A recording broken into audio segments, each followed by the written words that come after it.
Muy bien, continuamos en No Estoy Solo, 10:41. Lo habíamos presentado por adelantado a nuestro amigo Sergio Amigo, que tiene la columna de teatro del día de hoy. Sergio, ¿qué traes?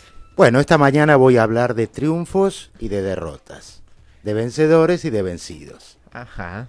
Las tres brujas que abren la célebre tragedia escocesa, bajo truenos y relámpagos como esta mañana, prometen volver a encontrarse una vez que el barullo cese, una vez que la batalla esté perdida y ganada. Perdida para un bando, ganada para el otro. Sí.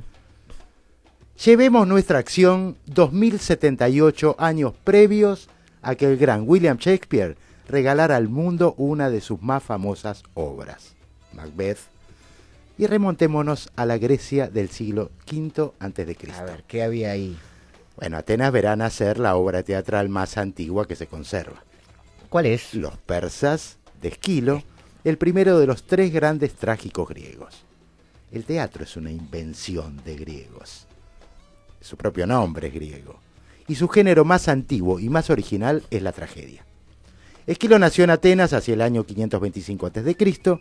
y escribió y puso en escena, en el teatro situado al pie de la Acrópolis, más de 80 tragedias. Que todavía existe ese De teatro. las cuales, claro, y algunas de las tragedias también. Exacto, Conservamos todavía 7, se siguen haciendo, sí. además de algunos fragmentos.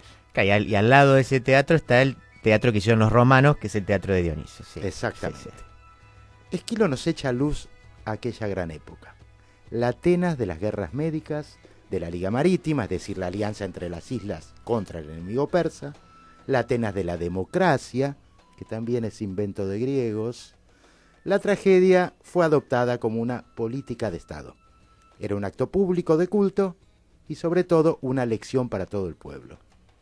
Hubo algo que tras la caída de los tiranos jugó un papel central en la unión del pueblo ateniense: la lucha defensiva frente al invasor persa.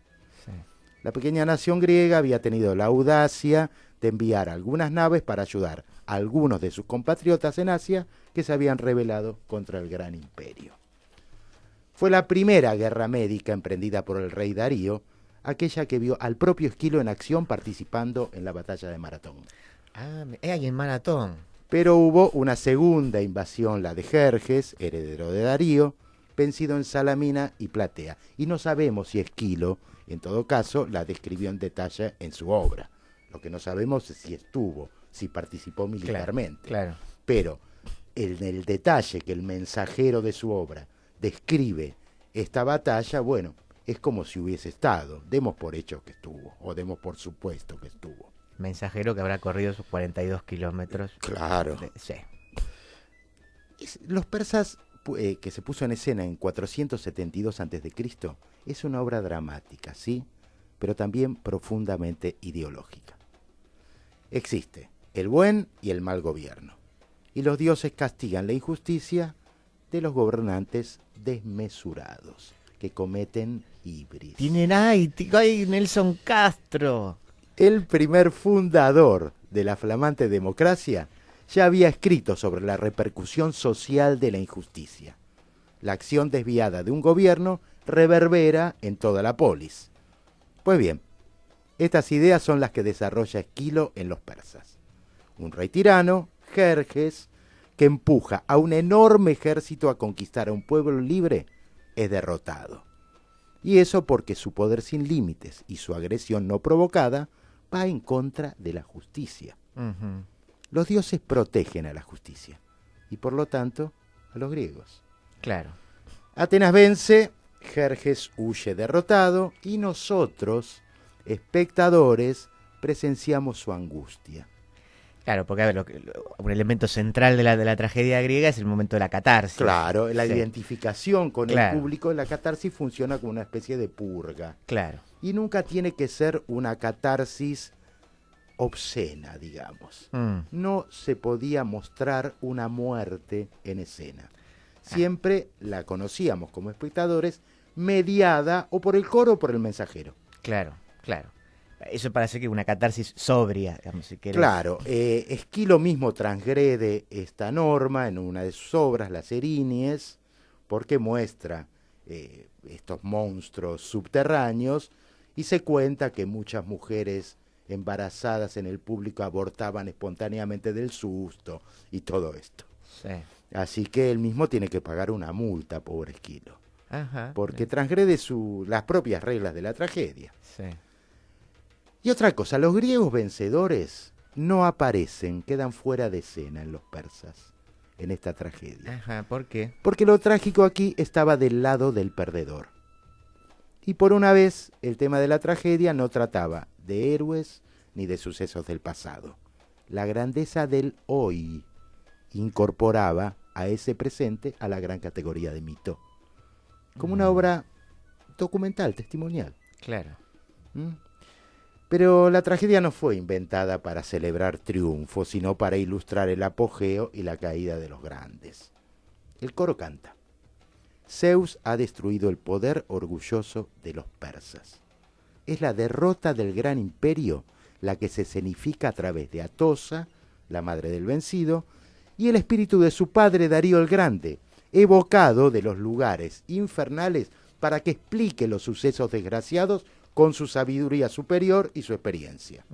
Ha sido a causa de la ibris, la desmesura, el abuso de poder y la arrogancia de su hijo. Y aún a través del propio Jerjes, otrora orgulloso y seguro, que llega al final, destrozado, a llorar por los suyos y por sí mismo, cubierto en harapos y entonando con el coro de ancianos el canto de duelo. Porque el coro y el poeta y el público lloran al héroe caído. Porque Jerjes era grande y su sólido imperio, ahora en ruinas, también lo era. No hay aquí conciliación de fuerzas opuestas. Acá triunfa la justicia. Sí. Esquilo concede al derrotado un halo de dignidad que no es paternalismo y que no es compasión cristiana, porque faltaría un casi medio milenio para que el mundo conozca tal concepto. No había compasión todavía. Esquilo, el triunfador, otorga dignidad al enemigo en desgracia. El poder a Jerjes no le quedaba grande, pero no pudo evitar cometer ibris. No era un advenedizo, sino el heredero del enorme Darío. Claro. La celebración de Esquilo, y por qué no, sus lágrimas y homenaje, no se tributaban a cualquiera. El goce, al contemplar la caída, se disfruta cuando el que cae es el idiota, que en un sentido griego significa aquel que se preocupa solo de sí mismo. Sí, conocemos bastante acá. Y Sí. el goce se trastoca en empatía cuando el que cae es el contrincante que, desmesura mediante, abandona grandeza, gloria y permanencia. Tan distinto, ¿no?, al poderoso en las comedias de Aristófanes, cuya venalidad e incompetencia, cuyo egoísmo idiota no puede menos que provocar carcajada, que, vino mediante, homenajean al dios Dionisio. Claro, claro, totalmente. ¿Cuál es el error trágico? Porque en la estructura que vos conocés bien, hay un momento donde esa ibris lleva al error trágico. Donde pisa el palito. Claro, digamos. claro, que eso es lo que desencadena. Y se aparta de este justo medio. Claro. En los persas, ¿cuál es? Sí. Bueno, cuando él, con látigo en la mano, empuja a su gran ejército, ¿no?, a conquistar este país libre, más pequeño. La desmesura además aparece con la magnitud, ¿no?, del ejército. La historia está llena de estas cosas. Sí. La Armada Invencible, ¿no?, la batalla de Agincourt, donde Enrique V, con pocos y harapientos soldados, vence a las tropas francesas. Entonces, esta es la desmesura. Acá es donde le falta la prudencia. Claro, claro. ¿No? Es un exceso de orgullo lo que le pasa. Siempre que el héroe trágico cae en esta trampa que lo va a llevar a ese destino trágico, generalmente malo, hay que buscarlo de acuerdo a las virtudes que transgreden o que abusan de. Sí. Una prudencia media está bien, ¿no? Acá vulneró la prudencia. Claro, vulneró la prudencia y lo transformó un elemento central del gobernante. Del gobernante y de los dioses. Claro.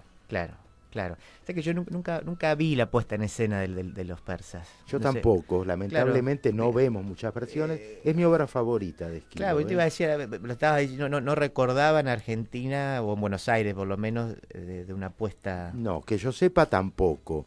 Es cierto que los personajes son de una pieza todavía.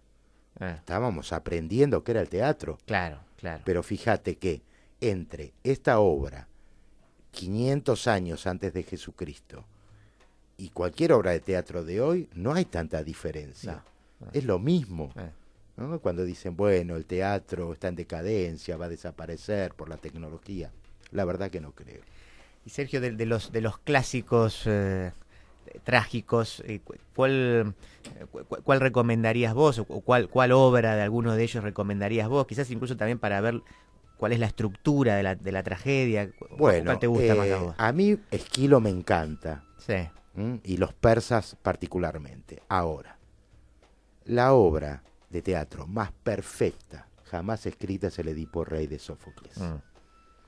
Y Eurípides es casi nuestro contemporáneo. Los dioses, cuando él los hace caer como Deus ex machina, nos está diciendo, bueno, es un recurso que tengo que usar porque el género, ¿no? Es igual que Shakespeare, el género hace que use esto.